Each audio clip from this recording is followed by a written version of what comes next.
So a lot of you always ask why I have to look so close to a computer screen with my glasses, right? Because I get my face in the screen, right? So what the heck's going on, man?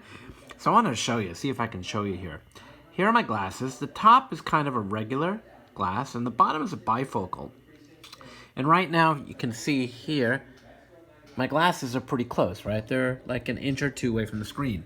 Now, don't look through the left lens here, because that one really doesn't do anything, as you can tell. But now let's look at the right.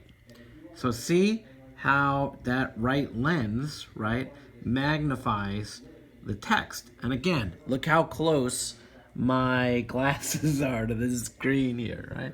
So this is why I look close, right? Because this is how I read. And as you get further away, right, you can see it gets blurry because the focal length of a magnifying glass, right, the closer you go, well, it all depends on the particular focal length of a magnifying glass, right? So this is why I look so close to a computer screen for all those people who don't know. So thanks for watching.